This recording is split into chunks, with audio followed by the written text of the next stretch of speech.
우리 1절 말씀을 한번 보면은요. 사람이 마땅히 우리를 그리스도의 일꾼이요 하나님의 비밀을 맡은 자로 여길지어다. 우리는 이 1절을 보면서 바울의 주변 사람들이 바울과 그 일행을 어떻게 보고 있는가라고 하는 것을 알 수가 있어요.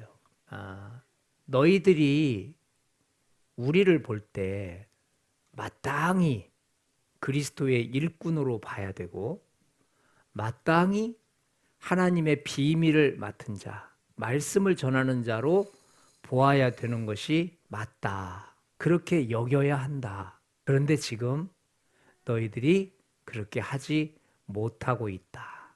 당연히 그렇게 봐야 되는데, 마땅히 그렇게 봐야 되는데 바울을 그렇게 보지 않고 있는, 곱지 않은 시선을 하고 있는 그 고린도 교회의 몇몇 성도들의 모습을 우리가 그려볼 수가 있는 거예요.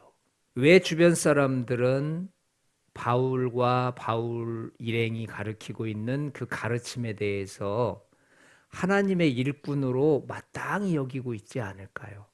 왜 하나님의 비밀을 전하는 말씀의 담지자로 사람들이 여기지 않을까요? 우리 다음 절을 보면 알 수 있습니다. 자, 우리 한번 3절 함께 읽어보도록 하겠습니다. 자, 너에게나 다른 사람에게나 판단받는 것이 내게는 매우 작은 일이라 나도 나를 판단하지 아니하노니. 교회 안에 어떤 사람들은 열심히 일하고 있는 바울의 모습을 보면서 판단하고 있었던 거예요. 판단받고 있는 바울의 모습 속에서 우리는 고린도 교회 안에 팽배해 있는 사도 바울에 대한 왜곡되고 삐뚤어진 오해들을 우리는 생각해 볼 수가 있어요. 바울이 가르치는 가르침에 대해서 그들은 자꾸 판단하기 시작했어요. 열심히 가르치고 열심히 훈계를 하지만 잠깐뿐이었어요. 왜냐하면 바울은 또 다른 교회로 가야 되고 또 다른 데서 무엇을 가르쳐야 되고 또 전도해야 될 사람이기 때문에 여기저기를 돌아다니는 사람이다 보니까 바울이 그 교회에서 가르칠 때는 이것이 큰 문제가 되지 않는데 바울이 그 교회를 떠나버렸을 때 이상한 사람들이 와가지고 바울의 가르침에 대해서 자꾸만 금을 놓고 또 이 반대적인 이야기를 하는 거예요. 1장부터 16장까지가 그 교회가 당면하고 있는 골치 아픈 문제들이 있는데 그 골치 아픈 문제들을 풀어내는 것이 고린도 전서가 된 거예요. 자, 1장부터 4장까지 보면은 교회 안에 분열이 있는 거예요. 게바파가 뭐고 아볼로파가 뭐고 바울파가 뭐냐. 우리는 그리스도 안에서 다 하나인데 왜 자꾸만 네 편 내 편을 가려서 서로 분쟁하려고 하느냐. 바울이 계속 가르치고 있지만 이 분열의 문제가 해결되지 않아요. 5장으로 가면은요. 육신에 속한 형제의 문제가 나와요. 또 6장으로 넘어가면은 한 교회 안에서 같이 신앙생활 하는 사람들끼리 서로 고소해 버립니다. 그래서 소송 문제가 붙는 거예요.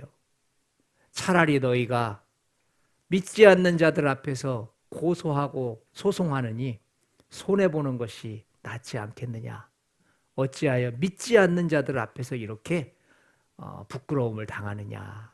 그리고 여러분 7장으로 가면은 또 결혼에 대한 이야기가 나와요. 결혼을 하는 것이 좋습니까? 안 하는 것이 좋습니까? 또 처녀는 어떻게 해야 됩니까? 그 당시에 성적인 문란이 얼마나 강했는가라고 하는 것을 알 수가 있어요. 8장으로 넘어가면은 8장, 9장, 10장, 11장에는요. 우상에게 바친 재물을 먹는 문제에 대해서 이야기를 해요. 또 11장에 가보면은 여자들이 예배를 드릴 때 머리에 수건을 써야 되는지 쓰지 않아야 되는 문제를 가지고 말하고 있어요. 그리고 11장 뒷부분에 가면은 예수님의 만찬에 대해서 얘기해요. 이 빵을 먹고 이 만찬을 먹는데 먼저 온 사람들이 다 미리 먹어버리고 늦게 온 사람들은 노동자 그룹이거든요. 하루 종일 주인 밑에서 일하고 늦게 와가지고 성찬식에 참여했는데 와보니까 빵이 없는 거예요. 주의 만찬에 함께 동참하는 문제에 대해서 이야기를 해요. 12장, 13장, 14장에 가면은 또 은사 문제예요. 왜 이렇게 고린도 교회에는 은사가 많이 나타났는지, 그리고 은사라고 하는 것은 하나님의 뜻을 위해서 하는 것이지 너희들 주장하고 너희들 드러내라고 하는 것이 아니다라고 하면서 또 계속해서 가르치고 있어요. 15장에 가면은 죽은 자가 다시 살아날 것에 대한 부활에 대한 이야기를 하고 있어요. 왜 부활 이야기를 하겠어요? 부활을 안 믿는 사람들이 있었던 거예요. 그래서 계속 부활에 대해서 가르치고 있어요. 16장에 넘어오면 이제 헌금에 대한 문제가 터집니다. 미리 준비하고 또 미리미리 하나님의 앞에서 물질을 준비한다는 것은 어떤 의미가 있는지, 이런 실제적인 것들에 대해서 이야기를 합니다. 1장부터 16장까지 전부 골치 아픈 문제들이에요. 고린도전서는. 그런데 이 바울의 가르침에 대해서 자꾸 판단하는 겁니다. 또 그들이 판단한 것은 두 번째인데요. 바로 사도권에 대한 판단이에요. 사도 바울은 가는 곳마다 자신이 하나님이 부르신 사도라고 하는 사도권에 대한 주장을 해요. 왜 주장을 하겠어요? 예수님의 12 제자들 중에 나는 예수님의 사도입니다 라고 말하는 사람은 없어요. 그냥 나 베드로는 이러지, 나 야고보는 이런다고요. 근데 이 바울만큼은 성경을 쓰면서 사도권에 대해서 이야기해요. 나는 사도다. 하나님이 세우셨다. 나는 하나님의 뜻을 위해서 사도로 부름을 받았다. 계속 사도 이야기를 해요. 어찌 보면 안타깝기까지 해요. 예수 그리스도의 종 바울은 사도로 부르심을 받아 하나님의 복음을 위하여 택정함을 입었으니. 예수 그리스도의 종 바울은 무엇으로 부르심을 받았습니까? 사도로. 나 사도야. 왜냐하면 이게 인정이 안 되면 아까 1장부터 16장까지 가르쳤던 모든 게 의미가 없거든요. 예수님의 12 제자만 사도가 아니야. 나도 예수님을 직접 만났어. 나도 주님께서 나에게 일을 맡기셨어. 여러분, 고린도 전서 1장 1절에도 보니까 하나님의 뜻을 따라 예수의 사도로 부르심을 받은 바울과 형제 소스데네나. 그러니까 첫머리에 제일 중요한 이야기가 지금 사도권인 거예요. 에베소서죠. 하나님의 뜻으로 말미암아 그리스도 예수의 사도된 바울은 에베소에 있는 성도들과 어때요? 계속해서 하나님의 뜻에 의해서 사도가 됐다. 이 사도권에 대한 것들을 고린도 교회 성도들이 자꾸 판단하는 거예요. 그것뿐만이 아니에요. 고린도후서 1장 1절을 보아도, 골로새서 1장 1절을 보아도, 디모데 전서를 보아도, 디모데 후서를 보아도, 디도서를 보아도 전부 이 똑같은 이야기들이 반복되고 있어요. 얼마나 마음이 아프겠어요. 자신이 전도한 교회에서 사도로서 대접을 받지 못한다면 정말 슬픈 일이거든요. 이 매장 1장 1절에서 우리는 바울의 고통과 바울의 눈물이 느껴지고 있는 거예요. 고린도 교회 안에서 바울에 대한 이 잘못된 인식 때문에 바울이 가르치는 그 순간에도 계속해서 누군가는 바울을 판단하고 또 판단하고 판단하고 있어요. 자, 바울은 자신을 판단하며 무시하고 있는 사람들을 어떻게 진단하는지 한번 보겠습니다. 우리 4장 6절 한번 읽어봐요. 형제들아 내가 너희를 위하여 이 일에 나와 아볼로를 들어서 본을 보였으니 서로 대적하여 교만한 마음을 가지지 말게 하려 함이라. 바울은 그 사람들이 자신을 판단하는 것을 좋은 뜻으로 보지 않아요. 그들 속에는 대적하려는 마음이 있다. 서로 대적하여. 그리고 그들 속에는 교만한 마음이 있기 때문이다. 그러니까 바울은 아볼로와 함께 고린도 교회 성도들에게 말씀을 벗어나지 않는 말씀의 본을 보여주었거든요. 그런데 그렇게 열심히 예수님을 보여주고 말씀을 가르쳤는데도 불구하고 한 가지도 그들의 마음속에 이게 들어가지 않은 거예요. 오히려 대적하고 교만한 마음을 품었던 거예요.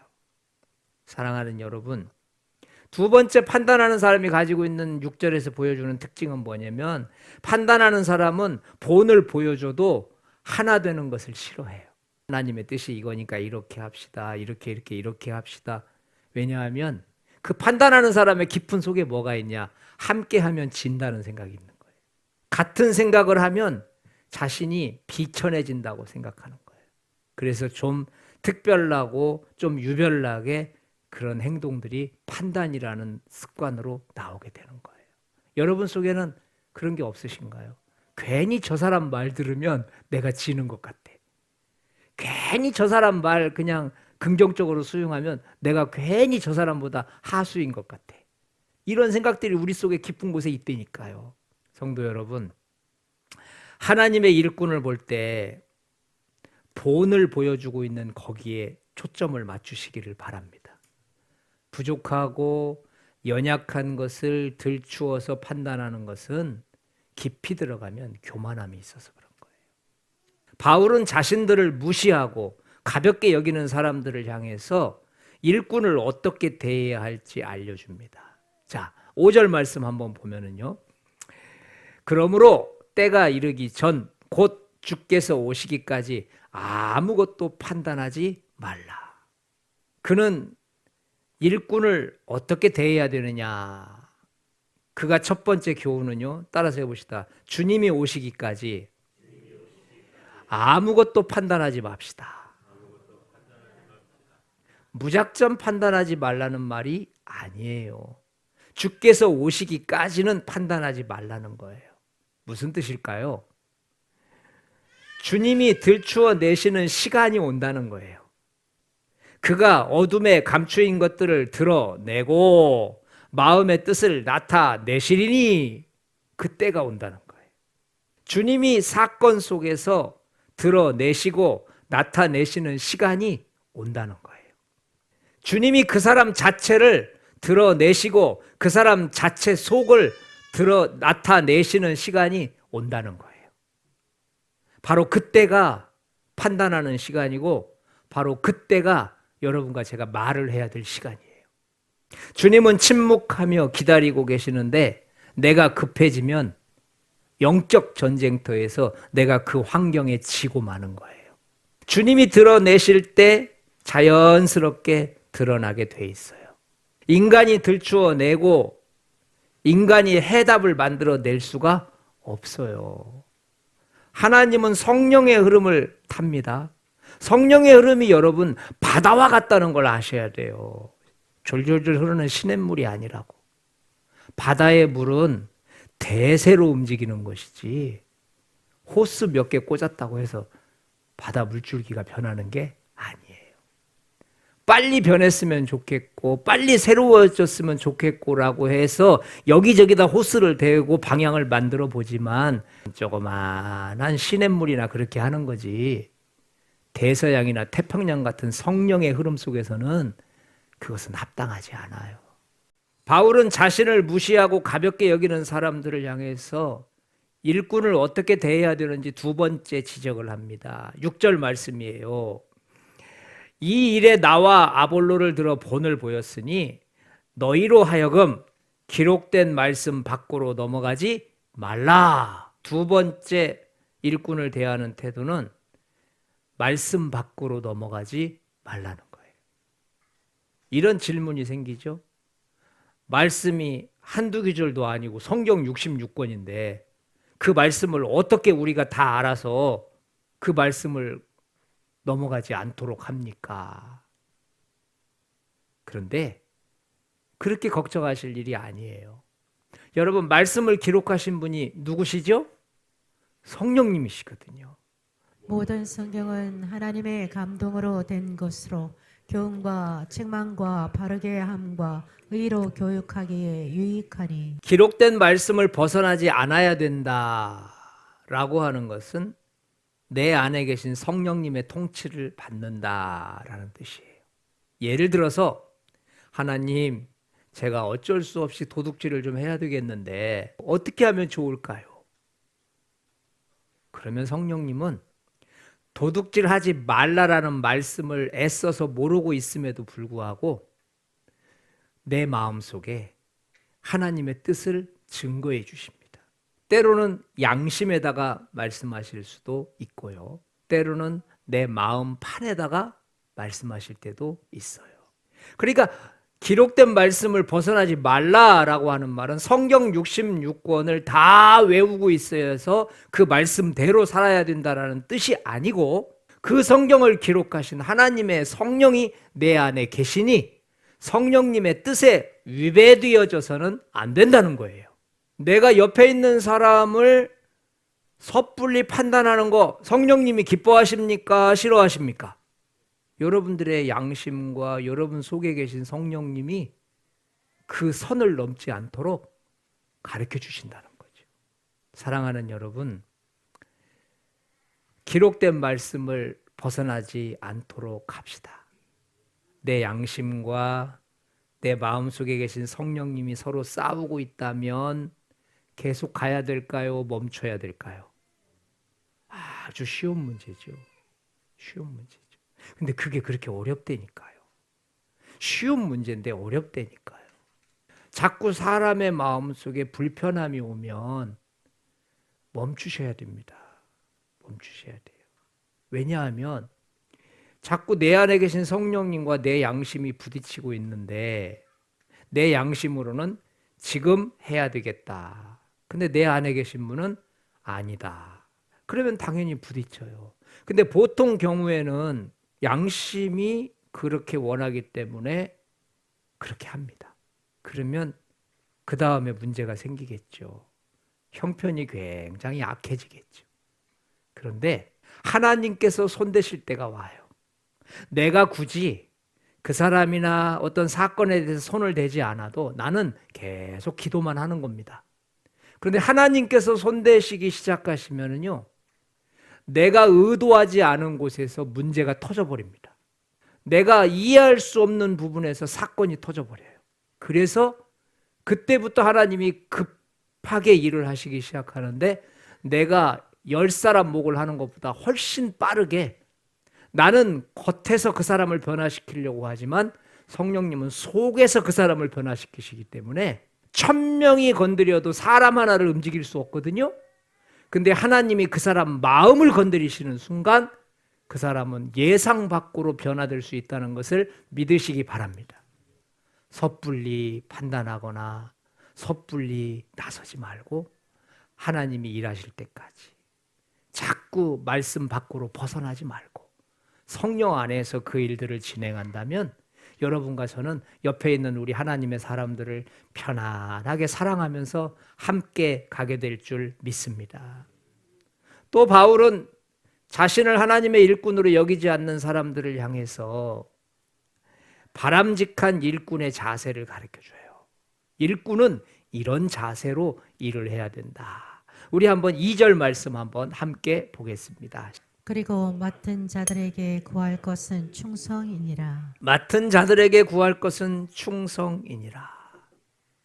하나님의 일꾼은 이런 자세로 일을 해야 돼요. 다시 말해서 누구에게나 일꾼들은 맡겨진 일이 있어요. 직분으로 맡겨진 일이 있고요. 교회적으로 맡겨진 일이 있고요. 순간순간 행사 진행을 위해서 맡겨진 일이 있어요. 하나님은 맡은 자들에게 무엇을 원하고 계시죠? 충성입니다. 하나님께서는 교회에 세움받은 일꾼들에게 충성하기를 바라고 계시는 거예요.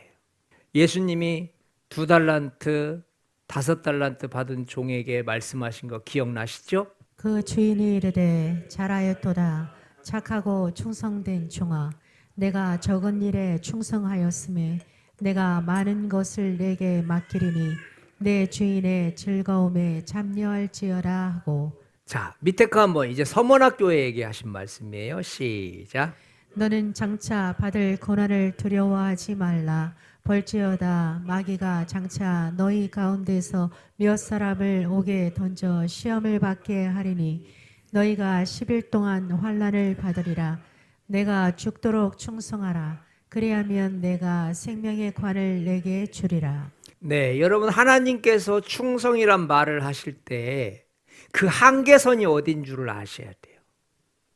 그 한계선은 주님을 위해 죽기까지입니다. 누구를 위해 죽기까지? 주님을 위해 죽기까지. 그런데 이 판단하는 일을 하다 보면은 주님을 위해 죽지 않고 내가 판단하는 그 사람을 죽이게 돼요. 그러니까 이 충성은 잘못된 충성이 될 수밖에 없는 거예요. 그러니까 주님이 일꾼들에게 원하시는 것은 맡겨진 일에 충성하라는 거예요. 근데 그 충성의 한계선이 커트라인이 어디냐면 죽기까지예요. 여러분, 맡겨진 일을 하다가 죽는다는 마음으로 일하는 게 일꾼의 자세라고요. 그렇게 되면 그럼 진짜 죽을까요? 주님께서 쓰신 말씀이 있죠. 죽고자 하는 자는 살 것이요 살고자 하는 자는 죽으리니. 그러니까 여기서 주님을 위해서 죽는다라고 하는 말은 신앙 고백입니다. 입으로 하는 신앙 고백도 있지만 내 행실로 보여주는 신앙 고백도 있는 거거든요. 오늘 우리가 옆에 있는 일꾼들을 바라볼 때 그 사람에 대한 무엇인가로 인한 판단이 아니고 내게 맡겨진 일에 죽도록 충성하는 저와 여러분 되시기를 축원드립니다. 사랑하는 여러분, 하나님의 일꾼을 우리는 어떻게 바라봐야 될까요? 고린도의 일부 성도들은 일꾼이 하는 일들을 바라보면서 판단하면 안 된다는 것을 말해주고 있어요. 겉으로는 판단하는 것처럼 보이지만 영적으로 깊이 들어가면 대적하려는 마음이 있고 교만한 마음이 그 속에 있기 때문에 그런 행실이 나온다고 성경은 우리에게 지적해주고 있어요. 교회에 세움받은 사람들은 그리스도의 일꾼임을 믿으시기 바랍니다. 교회에서 일하고 있는 하나님의 사람들은 하나님께서 선택하시고 하나님께서 세워 놓으신 사람인 것을 믿으시기 바랍니다. 3절에 보면은 바울이 나도 나를 판단하지 아니하노라 이렇게 말해요. 바울이 다른 사람들보다 의로워서 판단하지 않는 걸까요? 더 전문적인 사람이라 자기를 판단하지 않을까요? 다른 사람들보다 배운 게 많아서 바울은 자기 자신을 판단하지 않을까요? 아니에요. 바울이 일꾼인 자기를 판단하지 않는 것은 자신을 세우신 분이 사람이 아니고 목사가 아니고 그리스도이시기 때문에 판단하지 않는 거예요. 바울은 자기 자신을 판단하지 않아요. 왜? 사람의 일이 아니고 하나님의 일을 하고 있다고 본인이 믿기 때문이에요. 그러면 나를 판단하실 분은 하나님이신 거예요. 나를 판단하실 분은 예수님이신 거예요. 부르신 것도 하나님이셨고 할 일을 주신 것도 하나님이셨어요. 그래서 바울은 다른 사람들이 하는 판단을 매우 작게 여긴다고 그랬어요. 나 또한 나를 판단하지 않는다. 또한 바울이 일꾼인 자기를 판단하지 않았던 이유가 어둠에 감추인 것들을 드러내고 마음의 뜻을 나타내시리니. 바울은 하나님의 때가 있다는 것을 알고 있는 거예요. 그 하나님의 때에 하나님이 일하실 때 드러나고 하나님이 일하실 때 나타내신다는 것을 알고 있었던 것이죠. 여러분, 오늘 우리는 하나님의 사람들을 어떤 눈으로 바라봐야 될까요? 아무도 판단하지 않겠다. 기록된 말씀 밖으로 넘어가지 않겠다. 이런 마음으로 우리가 옆에 있는 형제 자매들을 바라본다면 저와 여러분들은 하나님의 마음으로 승리하게 될 줄 믿습니다. 우리에게 필요한 건 딱 하나입니다. 맡은 자들에게 구할 것은 무엇이다? 요령이다? 회피다? 충성입니다. 우리에게 맡겨진 일 충성하는 것이 중요하다는 것을 믿으시기 바랍니다. 우리 이 시간에 함께 5분 정도 기도해요. 하나님의 일꾼은 주인이 보여야지 주변 사람들이 보이면 실패합니다. 하나님의 일꾼은 맡겨진 일이 보여야지 다른 사람의 실수와 허물이 보이면 실패합니다. 충성스러운 일꾼은 위로는 주인이신 하나님만 보여야 되고 아래로는 내게 맡겨진 일만 보여야 합니다. 그래야 죽을 때까지 충성할 수 있습니다. 우리 함께 하나님, 내가 충성된 일꾼이 되기를 원합니다. 우리 한번 5분 정도 기도하겠습니다. 사랑의 하나님, 우리의 모습을 볼 수 있기를 원합니다.